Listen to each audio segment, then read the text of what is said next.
Hi, here is a game from round two of the Dortmund chess tournament. And uh, this game is between a GM Bluebaum with the white pieces and Fedoseev with the black pieces. We're going to run through this real quick and get to the climax of the game. So we have this semi-Slav position, very typical here.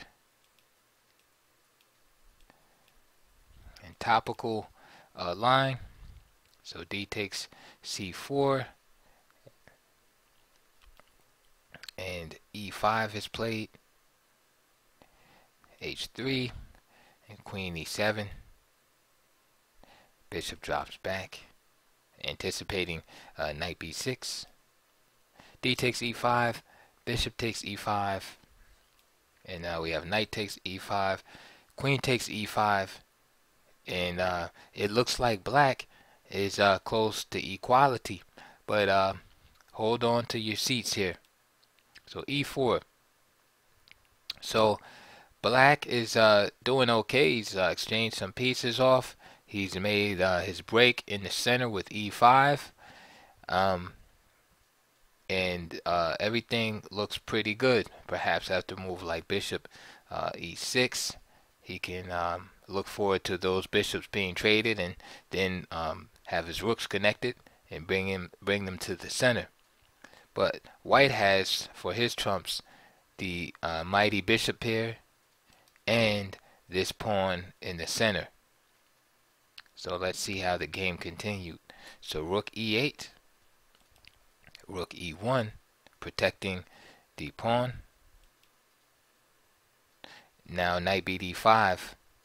This is possible because of the unprotected state of the rook. So E takes D5 would be a mistake.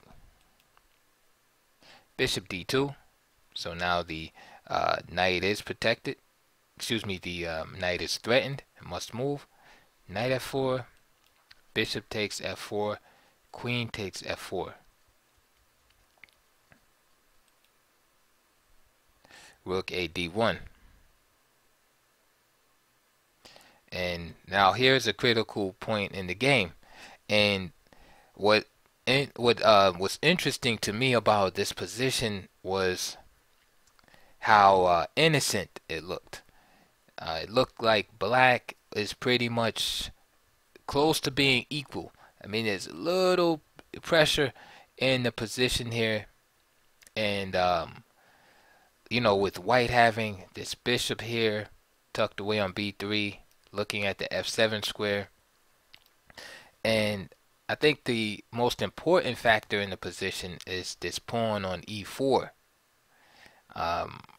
controlling some of these key squares. But it still seems that black should be able to comfortably equalize in the position. But as it stands now, it just seems like white just has a little bit of pressure in the position, and this lead in development with these two rooks in the center, beautiful bishop, knight. All of white's pieces are beautifully placed, right? It seems like white has a perfect position. Like if you had to put a diagram in a magazine or something of the perfect chess position, this would be it. White's king is protected. H3 is played, so there's a little loft for the king in case, you know, there's back rank threats. Meanwhile, black's position is not too bad, but you know, he hasn't completed his development yet, and his queen can be somewhat vulnerable to attacks. So it's an accumulation of slight advantages for white that you know, gives him the edge in this position, and black, you know, should be a little uncomfortable here.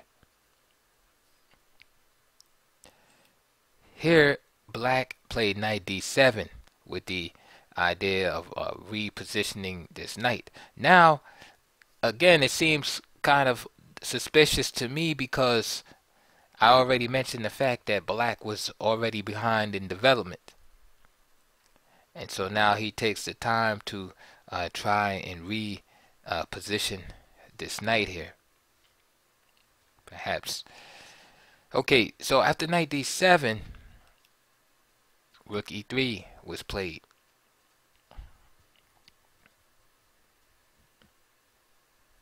And black has to be careful because of this idea here. Bring the rook to f3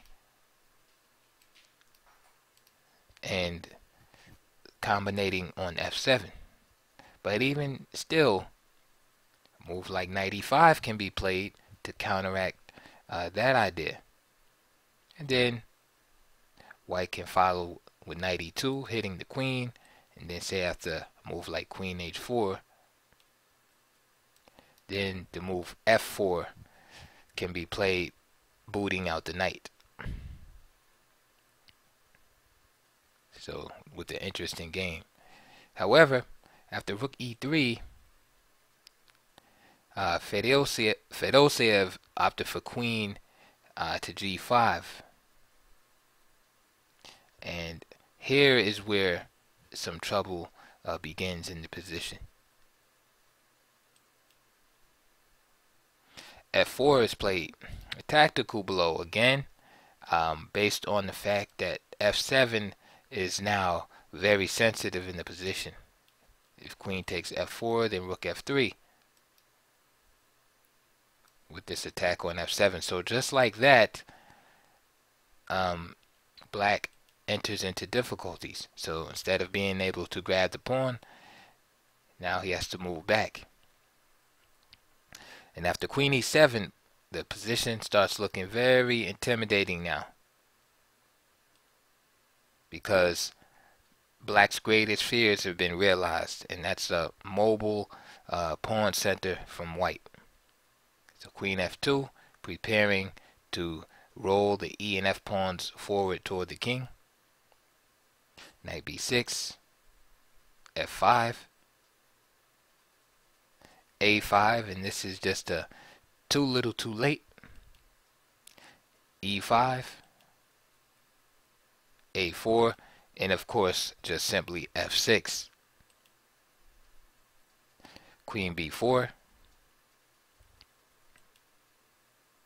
a3, good move, because if queen takes b3, then simply queen g3, threatening mate.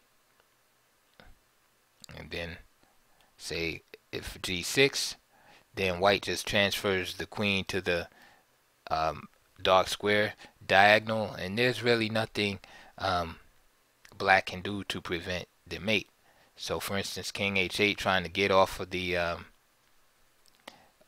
g file, queen h6, and then rook g8, then black falls to the move rook d1. Again, this is based on the lack of development.